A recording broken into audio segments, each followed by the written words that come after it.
Alright, so we're back. So I fitted the power steering tank from a BMW on there the other day. Well, the other night did it with flipping phone torch on.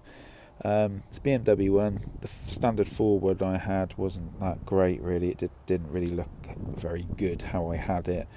It was leaking a little bit, really old, so I thought I'll have a little look online, see how much they are to buy. Back in the day they weren't much at all, but people are wanting like £80-90 for a Ford power steering tank. I ain't going to pay that, no flipping way, no way. So I picked this up for £13. It comes with some hoses, and you see they're pre-bent. You got a pre-bent hose. This pipe here is part of the kit which came with the actual tank, so it's perfect little bend there, and then I just joined that onto there.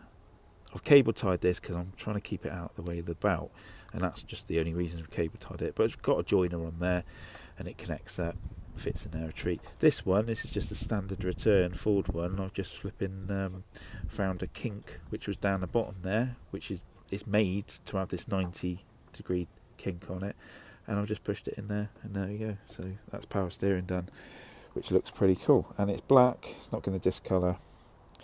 So the next thing I've done is bought some catch tanks.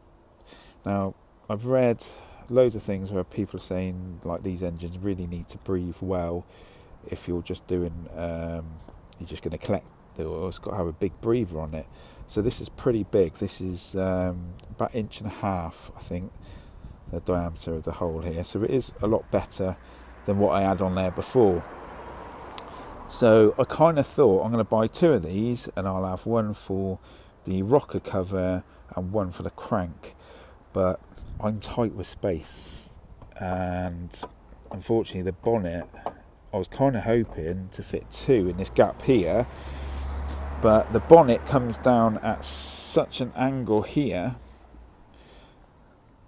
I can have one sat there, but when I have the other one, which is here, it's too high. See, so it works in that position only at the back.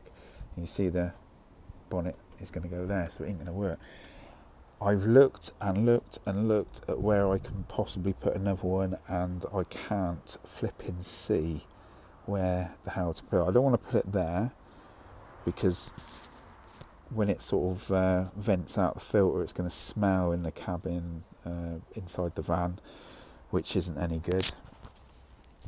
I can't really fit any more there because it's going to stop getting to the bulbs if I have to get to the bulbs, and kind of looks alright. I don't really want to ruin it, so I'm going to try and just run it with one and just see what happens.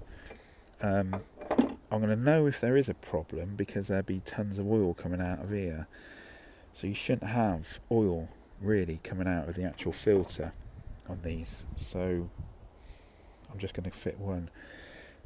So the original space I had was basically here.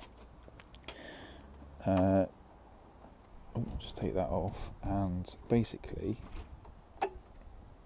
the old one I had mounted to this, but obviously when I moved it back to here I took away this, but put a longer one in now, a longer bolt, and I've got some tube in here, some old pipe, fuel pipe or something.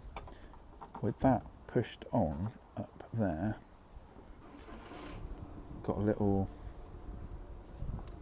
well, there was a little space, so he's gone now, bloody thing. But that fits absolutely perfect there. It'll butt up to the pipe, right? And then I'll put a cable tie, not cable tie, a flipping clamp around the middle, so it'll be onto that. So it kind of sit like that, off the floor a bit, just up against that side like that. Then I can run this one, and then I can run the other one as well, just like that. I've got some adapters coming Annoyingly, they haven't turned up yet. So we've got that in now. Cut a bit of tube on the bottom, so just to protect it. Obviously got the tube on the left hand side there on the bolt, and then just the clamp around it, and that's solid. That's not going to go anywhere, which is quite a good position really, because the bonnet will still shut. That's the catch can now in. You see you've got the adapters on there, so that's a AN10 to AN12, and then you've got the AN12 into a barb, and I've pushed these in. But yeah, looks pretty good. Didn't have to cut any of these, they all fitted to the old setup. It was pretty much in the same place, but obviously this is bigger now compared to what I had before. But yeah, I'm quite happy where it is. I'm getting it all that together because a couple of weeks time, got a show at Castle Combe, Spring Action Day. So I'm going to go up there, not on track or anything, done all that years ago with Evos and things like that back in the day. But I'll go up there, this will just be on show, and have a look at the action on the track.